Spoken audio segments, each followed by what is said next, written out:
Would you like to come and audition for us? He said, we'll explain it all later. And I just kind of thought, and I was like, well, that might be a lot of fun. I've got nothing better to do other than to work right now, really.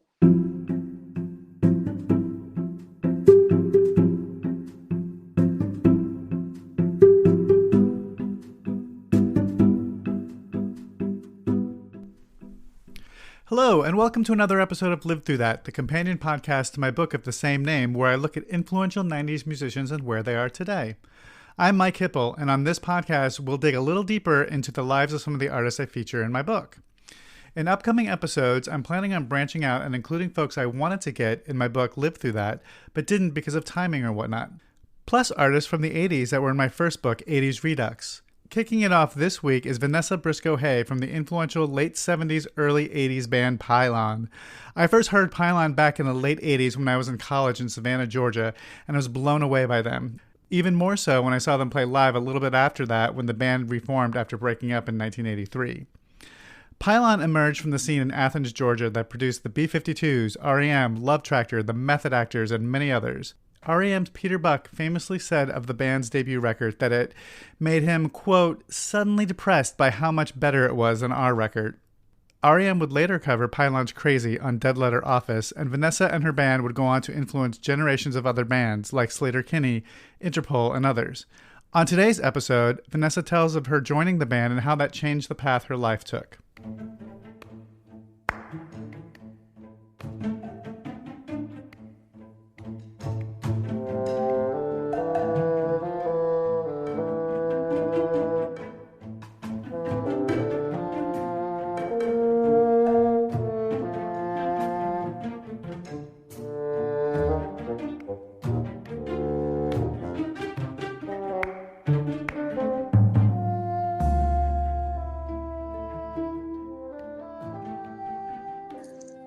Well, I've had many turning points in my life, as most people have, but I guess the biggest turning point in my life was actually when Randall Bewley asked me to be a member of Pylon.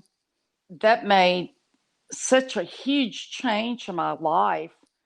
Something at the time that seemed that it was going to be just a one-off, one shot kind of thing, a one project thing, and it's something that here we are, 41, 42 years later, and it's a project I'm still involved with. So I had graduated from the University of Georgia Art School, um, and my first husband, he was in the photographic design department, kept changing his major. He actually moved it over to graphics at that point. Couldn't seem to graduate. So I was stuck in town in Athens. And at that, back in those years in Athens, people didn't stay in Athens after they graduated unless they were from Athens and, for instance, went into the family business or worked for the university. It was a fairly small town. It was like 60,000 people or so, and it's way beyond that now, twice as many. So I had a job on the weekends, and I went and found another job during the week working at a local department store in the catalog department. And it was supposed to just be for Christmas, but they kept me through Christmas. And Valentine's Day, this lady in front called to me and back. I was on the telephones, taking orders. Said, there's this really cute guy out there that wants to talk to you. And I kind of looked around the corner. I was on the phone and I said, oh, that's Randy. He was a good friend of mine from the UGA Art School. And I went out there and he said, Michael and I have a band, and would you like to come and audition for us? He said, we'll explain it all later. And I just kind of thought, and I was like, well, that might be a lot of fun. I've got nothing better to do other than to work right now, really. No, we had no idea that she could sing. We were attracted to her because of her appearance, her clothing, her manner, and the fact that she was a female. That's Pylon's bassist, Michael Lachowski. We had toyed with the idea of Randy singing and another guy singing and a third guy singing, and we even had little little tryouts for all three of them. And Randy and Curtis and I just thought about it, and we were like, this idea of in a way, it was like we were already in control of this band, and the idea of bringing in like a guy to kind of front the band and sing our lyrics, just, I don't know if it was competition or what, but we just were like not into it. And we decided, and the B-52 set a really good, precedent. They had two incredibly powerful, effective women sort of more or less fronting the band along with Fred Schneider. And so it was not a big deal to ask a woman to do it. We just, we just wanted someone that, I guess we were just really thinking that she could probably pull it off. She had a shy confidence that we knew that she was creative enough that she'd probably find a way to figure it out. But I don't even think she knew that she could sing. I'm not sure if she ever had, tried singing before she I can't remember how she said we prepared her for this. I can't remember if we gave her a cassette and some lyrics or if we just gave her some lyrics, but essentially she showed up and had figured out or did figure out a way to fashion these lyrics into the structure of the songs. And I think like the next day we were like, yeah, let's tell her we want her to be in our band. So I went that night and auditioned. I came in and, unbeknownst to me, they've been practicing for a while. They had all these songs and they set up some lyrics on a music stand in an orange vinyl notebook. And I just tried to make, I'd listen to the song and I tried to make the words fit to what was happening in the music, but of course, when they wrote the words, like Michael wrote most of them, he did really think about how they might fit in with the music. So I had to really change the structure of that. So they explained the premise to me and they said, well, it's like an art project. We're going to play a few times around here, but our goal is to go to New York City, perform, get written up in New York Rocker, and then we're going to disband. So anyway, the art school we came from, I understood the idea of having a project and presenting it, and that was kind of like the end of it. To me, that sounded like great fun. Pylon has a few little storylines like that. I guess every band or, a lot of people probably have them too. And we would they would turn into these kind of like chestnuts, whatever, things that we had just kind of always thought were true. And about, I don't know, 8 years or so ago, maybe more, there was some interest in looking back at Pylon. But anyway, I was asked to come in and give a keynote talk at a Athens music, I can't remember what it was called now, but it was a symposium about Athens music organized by the music department at the University of Georgia. But they were interested in this kind of research project and looking at Athens music, not just our scene, but any kind of Athens music, gospel or shape singing and whatnot, going all the way back for a century or more. But I was going to give a keynote talk, and I decided that I needed to do a little bit of primary research about what Pylon really was saying or thought at the time. So I pulled out all the press that I had kept and just started going through and reading the interviews that were printed and oftentimes just straight up transcribed and a bunch of the news weeklies back when Pylon was on the road in the 80s, early 80s. And we would, just go on and on, just like I am now, talking to people. And sometimes they would put long passages from these interviews in the newspapers. So I read back over as much of that stuff as I could find, and it turns out it was true. We really did say that back in like 1979. Like that was sort of what we were consciously aiming for, was just to get written up in New York Rocker. And so we were in a bit of a quandary when before we ended up in New York Rocker, we actually ended up in Interview magazine, and we were like, well, now we don't know how to sort this out, because Interview magazine was too high of a goal to have ever hoped for, and now it's kind of already happened before New York Rocker. So we kind of got off track on that goal pretty early on. So then, we actually did play a few times, and people really just stared at us the first few times. And I don't think they knew what to think about us. We didn't really sound like anybody else who was playing around in our town at the time. We certainly really didn't sound like the B-52s.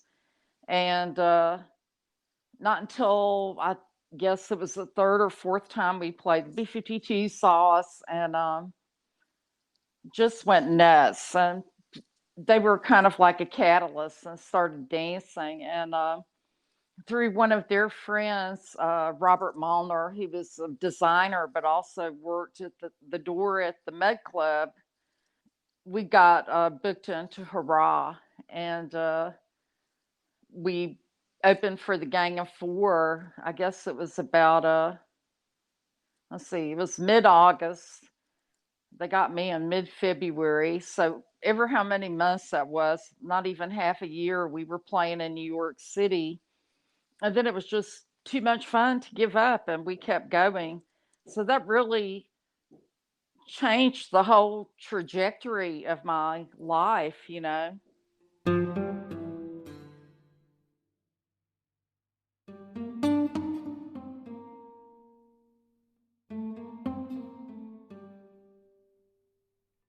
The reason we broke up the first time is really there started to be too much pressures, different people telling us we had to do certain things a certain way. A big example of that, we had hired a professional booking agent to help us after we'd finished recording Chomp before it was released in the summer of 1983. And he called up Michael Lachowski, our bassist, who had been handling, most of our booking prior to that for several years. And he told Michael that he had booked us for the U2 tour. And Michael was like, what? Because he had done this without discussing it with us, first of all. And secondly, we weren't sure if that was the right audience for us. I mean, at that point in time, there weren't bands like us or, later on REM. And well, I guess the B-52s had kind of cracked that arena thing, but there, it wasn't really our audience.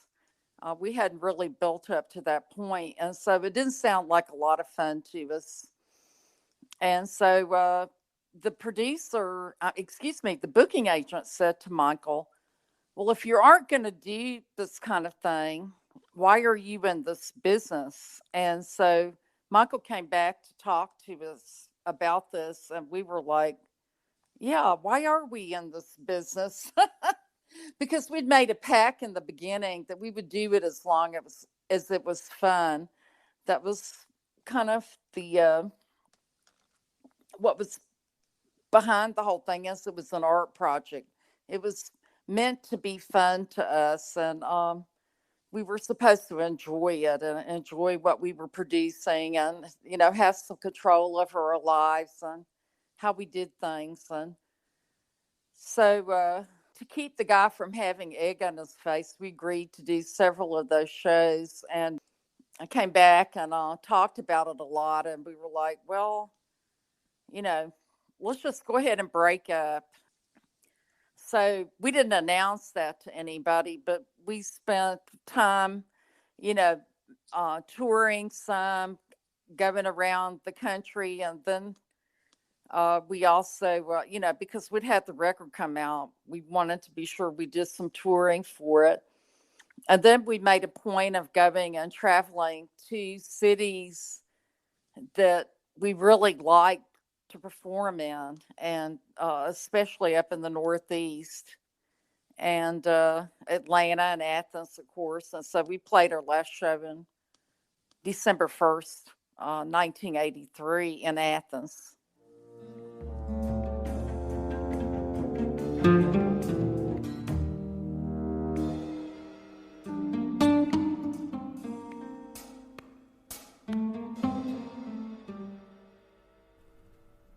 Thank you to Vanessa and Michael for sharing their memories. And without further ado, here are some of what's inspiring Vanessa today. I've been inspired during the pandemic to begin painting again. And I invited a curator who was a friend of mine to the house. He was visiting Athens to look at some of my things with me. And he saw the small painting on the wall that I had, and he became really intrigued with it and just took it right off the wall and put it in the show. I had no plans of joining some group show, but now I'm working again. I've made some prints to sell through the site exclusively through Artsy. And that's been a lot of fun to do that. To be making art again. I have the time now, and it's just something I really haven't had time for in years. When I was, being a mother, I might have time to jot down some ideas that were in my head on a scrap of paper somewhere at the back of an envelope, like lyrics or a poem or an idea. And I might have time to make a sketch, but most of my paints and supplies stayed put up for two reasons. One reason is some of that stuff is kind of poisonous to children. And another thing is I really didn't have room to work. But as time went on and they got older, I have had more and more time, especially to devote to music. And what's been inspirational to me is to see some of the bands that we formerly performed with have been doing some reissues. And, besides my own band's reissue, Pylon Box, which came out November last year, I know how much work it is to get these things together because I was heavily involved with that. But the DBs have been reissuing on Propeller, and they were such an influential band. Came out of North Carolina, moved to New York.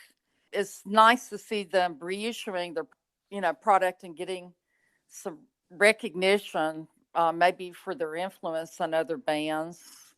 Of course, our friends, the Gang of Four, they came out with the box set as well, not too long after ours, that had a tape in there that had an early recording, and then there are two wonderful albums, Entertainment and Solid Gold, as well as some buttons.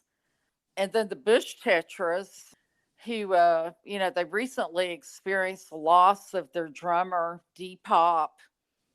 He was just a wonderful person, and their box set just came out. Of course, the Gang of Four lost Andy Gill, the guitarist.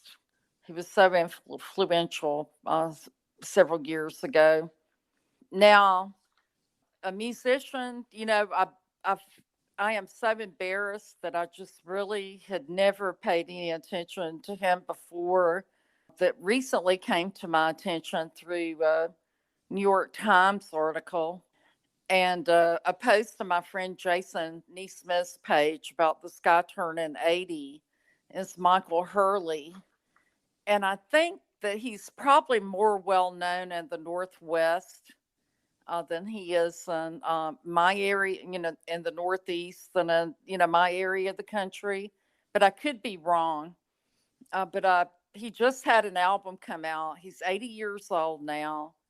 And this album is just really great. It's called The Time of the Foxgloves. And I've been going back and listening to earlier recordings all the way back, to the 60s when he was a young man. And it's just been wonderful to listen to his stuff. I've since found out some songs I've heard by bands like Cat Power and Yellow Tango and all of that. They've been aware for years, but I don't know. I just missed it. I missed that I missed that notification. And so I've been enjoying listening to him. I mean, I'm a big Leonard Cohen fan, so I like that kind of dark, humorous folk. I mean, a lot of people don't realize how humorous Leonard Cohen is, but he is. And then there've been a couple of local bands here that have put out a couple of records I think are very good. One of them came out last year on a new label called Strolling Bones, which is a subsidiary of New West Records, and it's actually named after my husband Bob Hayes' band, the Squalls, song Strolling Bones. Anyway, this band is called Haunted Shed, and it's led by this guy who moved here from the West Coast named Etienne de Rocher. I'm probably garbling his name. Dan Nettles, he was a wonderful guitarist. I've been watching for years on different projects. Joe Rowe, he was the drummer for Pylon Reenactment Society and had done drums for Love Tractor. And so that's been a really great record to listen to. That came out last year. And then there's a band called Immaterial Possession. They're on Cloud Recordings. Very exciting. Has a female guitarist. There's something very mysterious, kind of reminds me of, Athens, back in the house party days, but very artistic. Has kind of a pre-World War I kind of aspect to some of their visuals. That's been a lot of fun to watch. And we have a lot of younger bands here in Athens that I think are going to be fun to watch in the years ahead, like A.D. Blanco and Fishbuck, for example. So that's what I've been excited about, is listening to music. And I listen to music when I'm painting. So it's nice to have new things to listen to, or to have old things that maybe I hadn't listened to in a while come back to the surface, and be reissued.